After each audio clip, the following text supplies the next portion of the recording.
town were given the alternative of working or starving. The Japanese believe in making an invasion pay for itself. Thus, day by day, the Japanese were building up their strategic stockpiles at home in preparation for the day when they would be ready to strike out for the immense riches of the South Pacific. Years ago, Japan's militarists had realized that the Philippines were the strategic key to this whole area. Also, they contained resources Japan needed in order to extend its conquests. In the islands were millions of board feet of hardwood, enough first-rate lumber for all Japan's needs. In the making of hemp, a useful war material, Japanese colonists in Davao had managed to gain a strong monopoly. But what Japan most desired was chromite, produced in the Philippines at the rate of 130,000 tons a year. In British Malaya, Japan saw within its grasp a land rich in resources and poorly defended.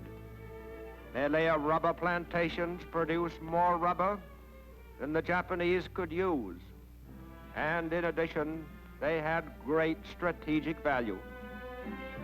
For the United States and Britain had long relied on Malayan rubber to keep their economies functioning.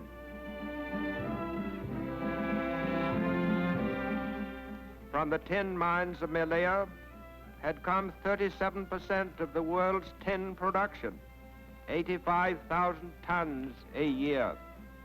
To get exclusive command of this immense supply was a primary purpose of the Japanese. For generations, they had seen in Singapore a symbol of the hated white supremacy in the Far East. Goods from all parts of Asia went through Singapore. The British had spent millions of pounds on dry docks and fortifications to protect the trade and create a naval base that was impregnable by sea. But the Japanese planned to attack by land. To conquer the Netherlands East Indies, they were prepared to pay a heavy price, for its resources included much that Japan needed. In Java and Sumatra were some of the world's most productive oil fields.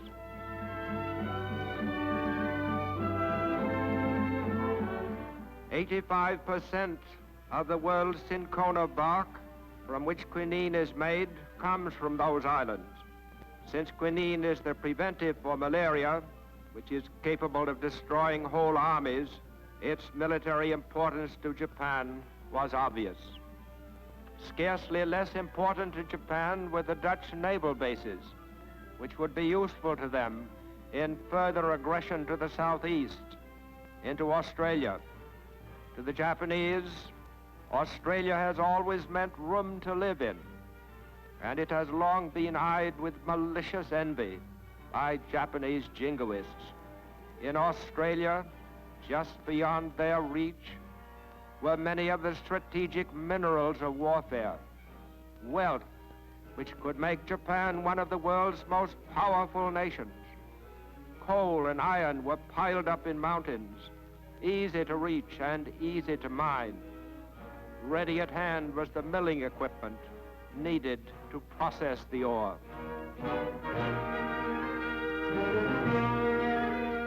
On Australia's plains were millions of sheep, which in Japanese hands would supply the island kingdom with ample meat and wool for their own use and for export.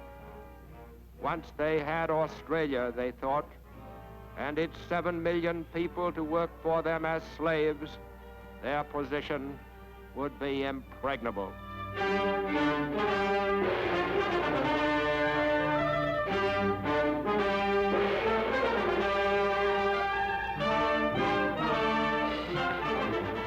By March of 1941, Japan found it expedient to send its foreign minister to Berlin to verify the reports of its military attachés.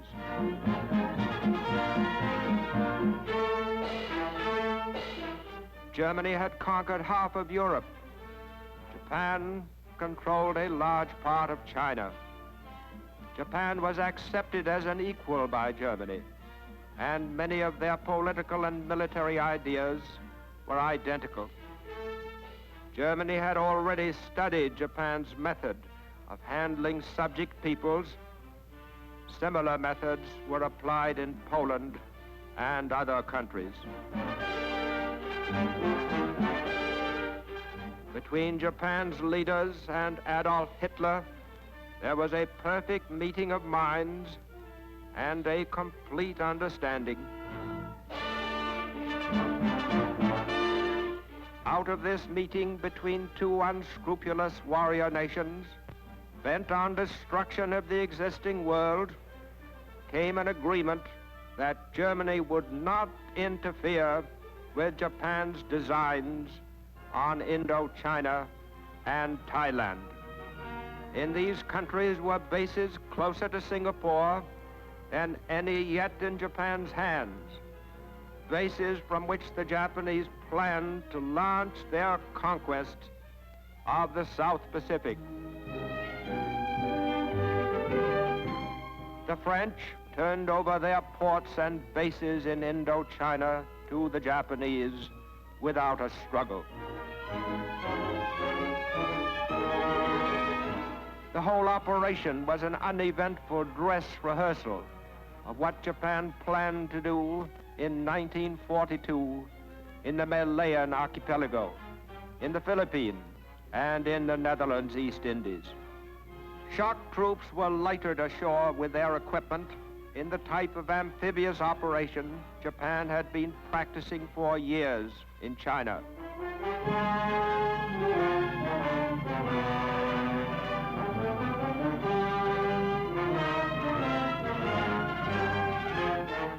By the time advanced troops had begun moving into the interior, they were assured of ample equipment and replacements. Here and there, scattered resistance was easily dealt with, but there was no organized opposition.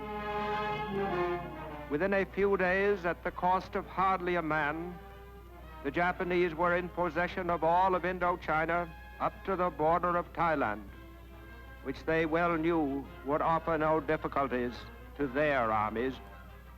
Then Japan was ready for its next move, a move destined to be remembered in history. In Tokyo, a cabinet crisis was arranged, and the one man who could satisfy Japan's powerful war party, General Hideki Tojo, became prime minister. Into office with him in October 1941, General Tojo brought faithful admirals and generals who had served the war party. The removal of Premier Konoye in favor of Tojo meant that the great decision had been made. Japan was setting out irrevocably upon its path of conquest in the Pacific. Within a few weeks, the Imperial Japanese Navy was standing out to sea.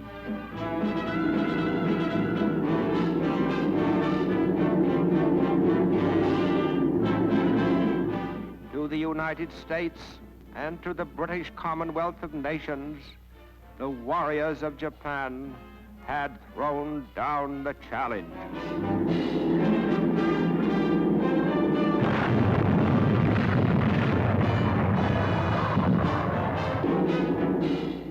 And it is that challenge that we, the people and the fighting forces of the United States, in our own blood, our unremitting effort, and our stern sacrifice, must forever answer.